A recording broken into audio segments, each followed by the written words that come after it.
La mañana de hoy, la bancada de Fuerza Popular ofreció una conferencia de prensa en la cual principalmente escuchamos las intervenciones de Carlos Tubino y Luis Galarreta. Ellos se han pronunciado sobre la situación judicial de Keiko Fujimori, que como sabemos, pues la audiencia de su casación fue suspendida el viernes debido a la inhibición de un juez debido a la propalación pues de unos nuevos audios, ¿no?, en los cuales pues los relacionan con César Inostroza. Los congresistas de Fuerza Popular sostienen que Keiko Fujimori es una presa política y que acudirán a instancias internacionales para lograr su libertad. Precisamente se encuentra en nuestros estudios Luis Galarreta, quien primero, después de darle las buenas noches, gracias congresista por estar con nosotros, preguntarle en qué va a consistir esta suerte de estrategia de cara ya a internacional para, bueno, lo que ustedes consideran es denunciar el caso de Keiko Fujimori. Enrique, ¿cómo estás? Buenas noches con todos los televidentes. Más de lo que ha pasado el viernes, en todo caso, que para nosotros es vergonzoso, la forma como se manipula con unos determinados audios para impedir que el caso de Keiko Fujimori busque lo que corresponde, que es justicia. Esto es un tema que viene desde antes, ¿no? Y desde antes digo, ¿por qué es presa política Keiko Fujimori? Keiko Fujimori no ha sido presidente, no ha sido alcaldesa, ella no ha manejado fondos públicos. Lo que se le imputa a ella, en primera instancia, que entre comillas estamos hablando de aporte de campaña, no es delito. Recién este Congreso ha legislado sobre materia de financiamiento hace 2 años.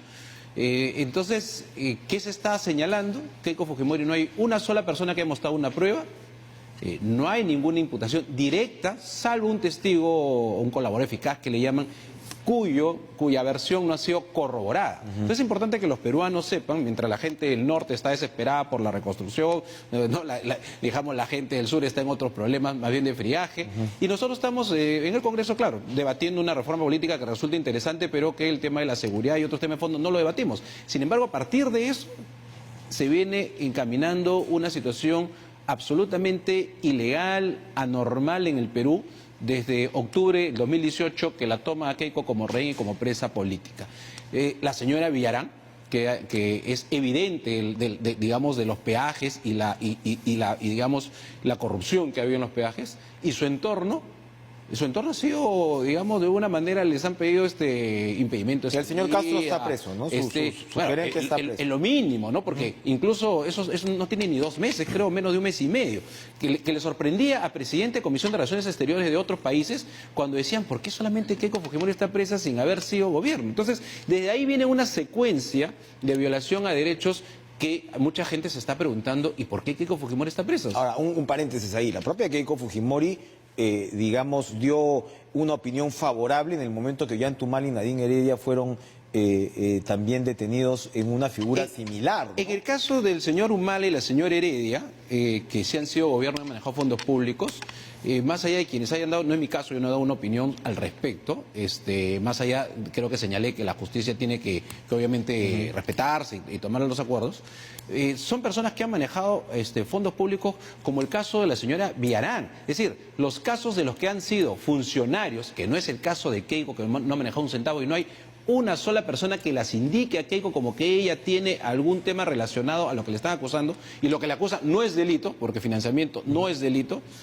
El caso de las otras personas se sabía hace tiempo. ¿Hace cuántos años hablamos de la campaña del no? De la señora Anel Tausen, de la señora Pablo Ugaz, de la gente que está pasando, de la gente que está pasando piola, que está pasando desapercibida. Pero Susana Villarán está presa. Y la señora Villarán, y que la señora Villarán, perfecto, pero Alejandro Toledo ya está con IP. Alejandro Toledo le permitieron escaparse de manera grotesca, y creo que ya han habido fiscales que se andan peleando por esa situación.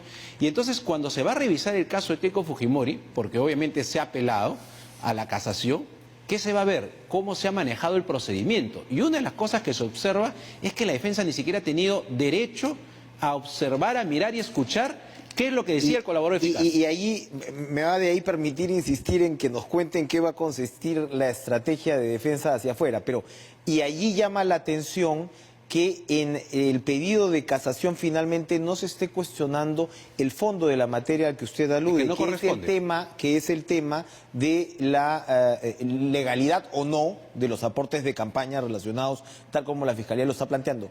Pero en lo que sí el Poder Judicial en un momento determinado le ha dado la razón a la Fiscalía es en lo que se conoce como la obstrucción a la justicia. Entonces lo que se señala es que de todas maneras Fuerza Popular con, valga la redundancia, la fuerza política que tiene en el Congreso, el poder que administraba la propia Keiko Fujimori habría pretendido entorpecer las investigaciones de la Fiscalía, independientemente, ¿no?, de finalmente si esto, finalmente el Poder Judicial decida o no que es un delito. ¿Qué responde a eso? Falso. Y tal vez te deben haber llevado seguro a incurrir al error. Es falso. La sala de la Corte Superior del doctor Salguanay destruyó los argumentos del fiscal Pérez, los destruyó. Destruyó los chats, dijo que eso no es no es ninguna, digamos, el elemento para hablar de obstrucción. Destruyó la participación y la votación de los miembros de la bancada, porque de verdad yo le digo a los peruanos, y ojalá, porque esto está grabado para que lo vean los embajadores que están aquí en el Perú, imagínense que en el Partido Republicano de Estados Unidos, señor embajador de Estados Unidos, atento, o en el Partido Demócrata de Estados Unidos, o en el PP de España, en algún partido del mundo, se cuestione por la votación de los parlamentarios sobre tal o cual medida. Al contrario, ahí vemos la intromisión del presidente Vizcarra en organismos que son autónomos. Caso Fiscalía de la Nación, caso Poder Judicial, cuando habló que el presidente PPK no debería estar, sino debería tener arresto domiciliario por edad. O sea, sí ha habido opiniones, pero lo que tú me señalas, Enrique, para que lo tenga claro el televidente, es falso. ¿Qué dijo el juez Salguanay y su Corte Superior? Se destruyó todo. ¿Sabes cuál fue el único elemento que quedó? No es el brazo político, como tú me estás diciendo, por eso digo, te deben haber llevado al error. Solamente se ha quedado por un elemento Keiko Fujimori presa, porque dice que hay un colaborador eficaz, uno, no hay nadie más. Que ella señala que no de los nombramientos de los fiscales que... No, esa es otra cosa. Esa es la mentira y la falacia que un sector de IDL quiere hacer con otro grupo. Pero en el caso de Keiko está presa, se ha quedado presa. Después que destruyó la sala Salguanay, todos los elementos, buscó lamentablemente algo de qué agarrarse y dejarla presa. ¿Y cuál fue lo que se agarró? La opinión de un colaborador eficaz, que creo que es el congresista Reati, que había dicho, que había señalado supuestamente, porque eso ni lo sabe su defensa de Keiko, porque ni se ha sido corroborado ni la defensa lo sabe, que ella había enviado supuestamente a una o dos personas a hablar con estos aportantes fantasmas, que tampoco es delito y que no está penado los aportes en el año 2011. Entonces, si uno se da cuenta, si esto llegara al tema de fondo, la casación no va al tema de fondo, el tema de fondo está en el proceso penal, se va a caer en la Suprema en cualquier país decente o democrático, porque obviamente el tema de fondo, que es el aporte de campaña, eso no es un delito. Y la casación lo que busca más bien es decir, oiga, a Keiko Fujimori la está dejando presa por un colaborador eficaz que el propio juez San Martín, que no es aprofujimorista, como le gusta decir al sector de la izquierda, el juez San Martín ha señalado ya en varias resoluciones que tiene que ser corroborado para hablar de prisión. Ojo, estamos hablando que se investigue, que el proceso se lleve a cabo, eso no nos oponemos, pero en libertad.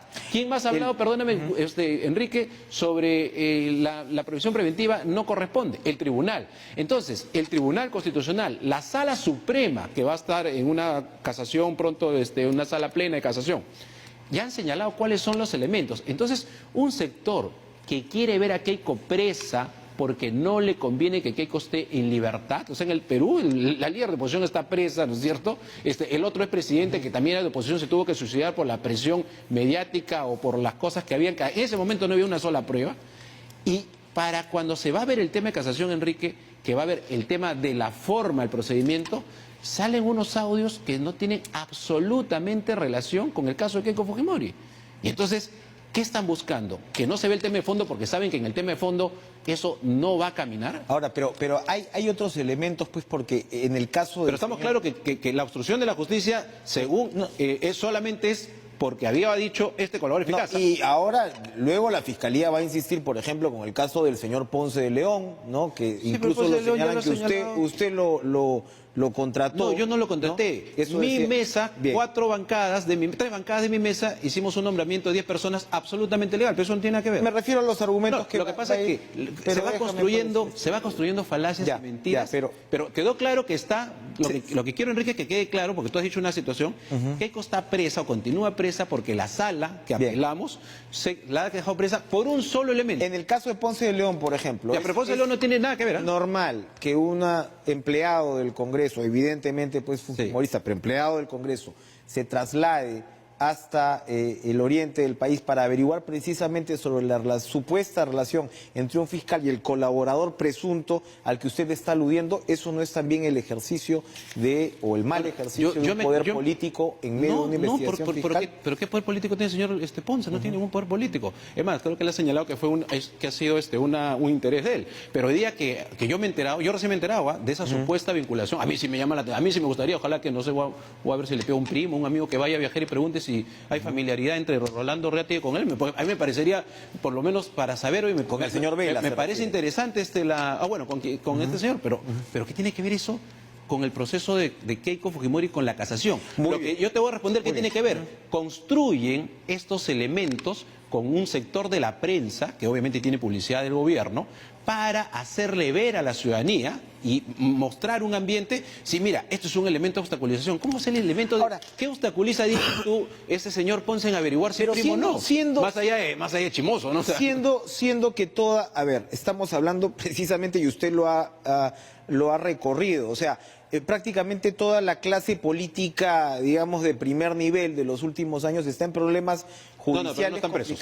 No están presos. No todos están presos, pero Alejandro... PPK está en arresto domiciliario y tiene casi la misma edad de Fujimori, ¿no es cierto? Y además, el presidente Vizcarra habló a favor de revocar el indulto, lo cual es Sí, pero entonces ustedes insisten en politizar, bueno, está de alguna manera la justicia politizada inevitablemente, pero insisten en señalar que lo que hay contra Keiko Fujimori es una persecución particular, cuando independientemente de los casos, y habría que hacer efectivamente una discriminación de estos casos, pues lo que se ve es que la clase política está en problemas. Falso. O sea, Ollantaytamala y Nadine Heredia han estado 9 meses. Absolutamente y no vamos a decir pues que Ollantaytamala y Nadine Heredia tienen algo que ver políticamente con Keiko Fujimori. Todo lo contrario. Pero te lo demuestro nuevamente. Está muy bien que estén en cuestionamiento porque han sido gobiernos y son unos corruptos, porque le han robado al pueblo peruano, porque se han llevado miles de millones de dólares. Vuelvo a preguntarte, ¿qué tiene que ver la acusación en principio es la misma? Porque hasta ahora el tema de gasoducto no ha entrado en la acusación fiscal. A los señores le están diciendo, bueno, que se agarraron los 3 millones y todo, pero el origen sigue siendo, congresista Galarreta, el aporte de campaña. No, señor. ¿Por qué ustedes no redoblan sus esfuerzos en todo caso en el tema de aporte de campaña, en lugar de decir que lo que se vive en el Perú no es una democracia? No. A ver, el aporte de campaña es un tema que no estaba penado en ese momento.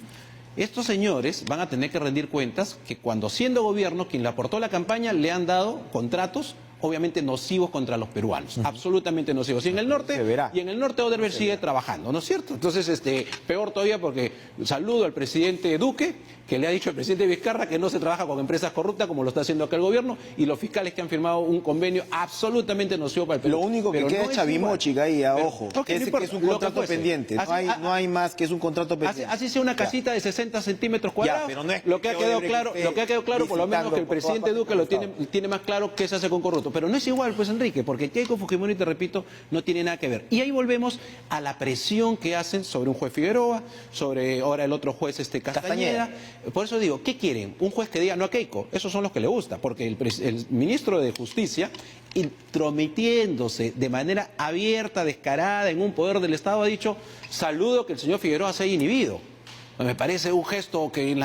¿Qué le pasa al Ejecutivo? Entonces, ¿cómo no vamos a decir que hay una persecución política? Y lo único que queremos es que se vea el caso lo más rápido posible. Saben que le asiste el derecho a Keiko Fujimori, porque no solamente no hay pruebas, sino que lo que están cuestionando no es delito, y por eso, de manera, y yo creo que mover audios para antes de una audiencia, le ha quedado claro a la gente que quieren que Keiko siga presa. Versión expuesta, Luis Galarreta. Muchas gracias por acompañarnos esta noche. Vamos a ir a una pausa y regresamos con la congresista Ana María Choquehuanca.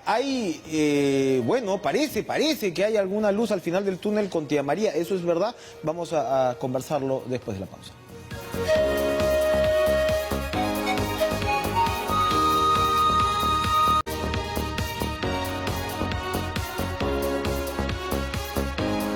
A ver, la minera Southern, ¿no?, ha enviado una carta al ministro de Energía y Minas para solicitar la licencia de construcción al proyecto minero Tía María en Cocachacra, Arequipa.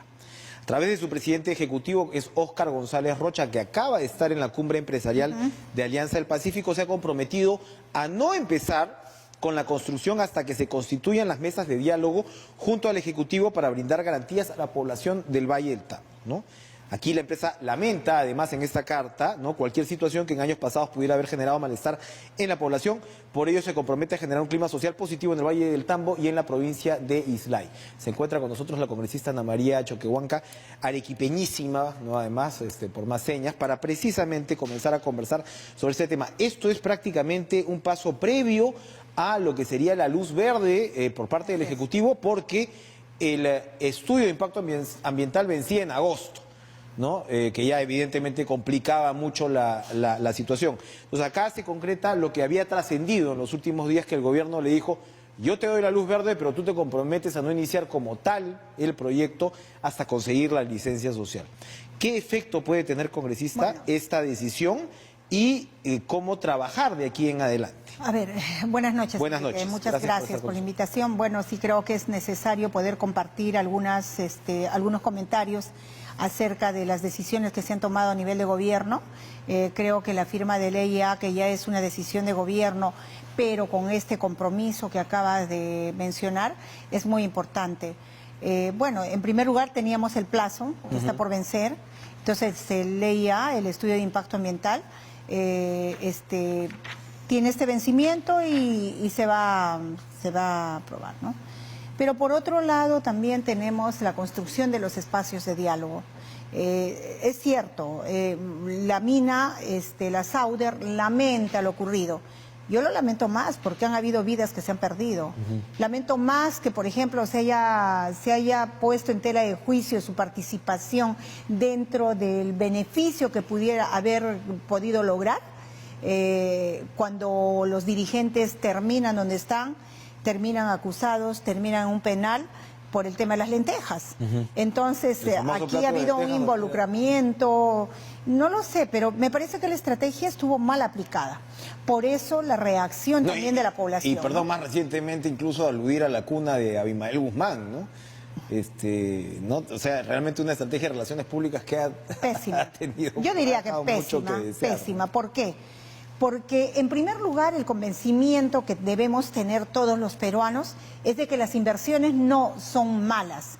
Las buenas inversiones tienen que ser inversiones que nos aseguren, por ejemplo, en este caso, la provisión de agua para la agricultura, que no se va a perjudicar. En este caso, la generación de empleo en los pobladores de la zona. Y obviamente, en todos los casos, el cuidado del medio ambiente, ¿no? Y además de que no se perjudica la zona en la que se instala la inversión.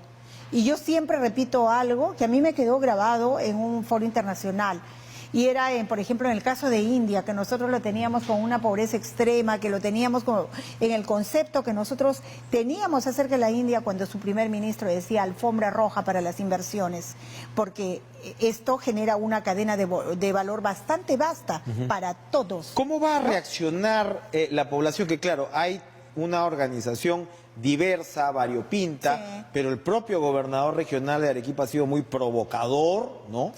Con la materia. Entonces, claro, lo primero que uno dice es, bueno, ante esto, ¿qué va a pasar? ¿No? El gobierno va a tener que reaccionar rápidamente sobre el terreno, ya se está reaccionando, va a ir, como dicen, el premier Salvador del Solar va a ir a la zona a dialogar. ¿Qué esperamos Lo dicho, ¿no? La construcción de espacios de diálogo, eso es lo fundamental. En este momento lo que tiene que hacer el gobierno es eso, y es lo que va a hacer. El premier estuvo muy interesado siempre en construir esos espacios a través de una mesa de diálogo, un diálogo abierto, donde tiene que haber sinceramiento de parte de todos los involucrados y sobre todo de escuchar a la población. Hasta el momento la población no ha sido escuchada. El presidente PPK tuvo una visita que nosotros hicimos, yo lo acompañé en aquella oportunidad, cuando fuimos incluso se comprometió a construir 2 hospitales, a proveer de agua para toda esa zona que no carece de agua potable. Ellos consumen un agua por demás mala y que daña la salud. Pero ¿qué pasó? Estuvieron todos los alcaldes, pero esto no fue a cambio de, o sea, yo te doy esto, pero tú me das aquello. Fue por cuerdas separadas. Pero ¿qué pasó? Luego los alcaldes se pusieron de acuerdo y dijeron, no, lo que él quiere es callarnos la boca con estas obras. Resultado, no tienen agua hasta ahora, no hay la construcción de los hospitales. O sea, ahí tenemos que separar las cosas porque un pueblo no puede vivir relegado por esta situación. Entonces, aquí hay que poner un pare, un hasta aquí.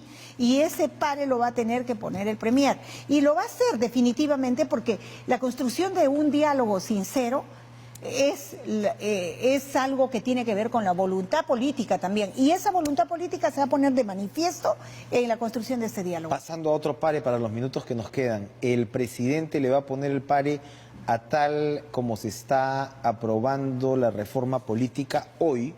Precisamente se aprobó esta disposición transitoria, ¿no? En la Comisión de Constitución, en la cual los partidos vigentes van a elegir a sus candidatos en elecciones internas con sus militantes. Por una vez. Solo por esta vez. A los vigentes. Solo esta vez. En las próximas elecciones. Después ya no. Después son primarias, abiertas, obligatorias, simultáneas y obligatorias. Ahora, pero esto quiere decir que en esta única vez van a poder elegir todavía con delegados. Claro. O sea, como está vigente, básicamente. No tan así, porque ya hay porque, ojo, mucha una cosa es que hables de militante, un militante, un voto, y otra cosa es como se ha hecho siempre, que lo hagas vía delegado. Hay muchas restricciones ya. O sea, en las 2 que hemos aprobado anteriormente, en las 2 reformas, hay ya diferencias muy fuertes en cuanto a la ley vigente. O sea, estamos tratando de que esto sea una reforma que sirva para el futuro.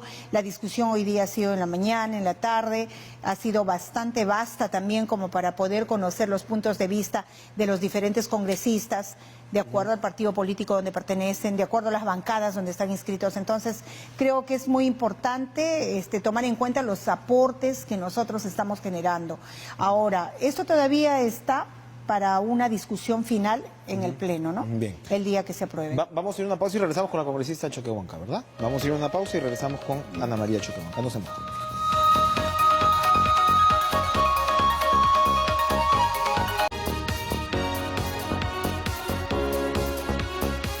Terminamos esta conversación con la congresista Ana María Choquehuanca. Entonces, para ver, ya nos ha explicado antes de la pausa cómo sería esta disposición transitoria, por la cual entiendo entonces que el Ejecutivo va a aceptar esta modificación. Pero ¿en qué termina la paridad? Porque veía que estaban introduciendo un límite de 30%, que claro, ya no sería paridad. Eso estuvo considerado el día de hoy en el texto, pero esto se ha dejado pendiente para cuando toquemos el tema de la paridad y la alternancia. O sea, ¿no? Se va a discutir todavía. Había un acuerdo desde la primera reforma, que todo ese tema quedaba en discusión para esa reforma de paridad y alternancia. Y el hueso duro de roer va a ser la inmunidad. La inmunidad parlamentaria, sí. Ese es el más duro y el que se va a abordar al final. O sea, la buena parte de los congresistas no quieren que sea el Poder Judicial o la Suprema que vea. Hay distintas opiniones, Nosotros mismos como bancada vimos, bueno, pues si es que no va a ser el Congreso, podría ser un tercer ente, pero ahí nos quedamos, ¿no? A definir qué ente podría ser. Uno que no sea juez y parte, ¿no? El Poder Judicial, para nosotros... Se dijo en algún momento el Tribunal Constitucional, claro, pero claro, el Tribunal Constitucional depende un tanto del Congreso también, ¿no? O sea, o al menos la designación por elección, ¿no? Por elección, sí. En realidad, para abordarlo, vamos a tener que discutirlo bien, tener que hacer propuestas con alternativas viables también y que nos generen consenso, sobre todo. En resumen, usted es optimista con respecto a lo que se puede aprobar. Yo soy muy optimista con todo lo que estamos trabajando. Yo pienso que, bueno, al margen de las discusiones que hay esa voluntad. ¿Existe esa voluntad? Sí existe. Y desde el primer día que empezamos a tratar el tema de las reformas, hemos consensuado, hemos llegado a acuerdos bastante interesantes. Y creo que ha sido un avance, porque antes las discusiones eran más complicadas que ahora, ¿no? Por decirlo de alguna manera. En los segundos que nos quedan, su apuesta por la presidencia de la mesa directiva para la próxima legislatura. Lo vamos a discutir esta semana en la bancada y, bueno, mi apuesta es por una mesa multipartidaria.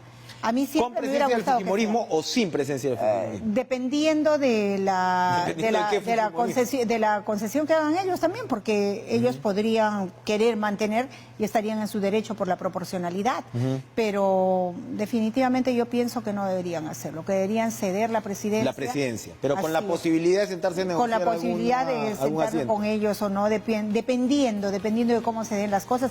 Hasta este momento que todos estamos inmersos en la reforma política.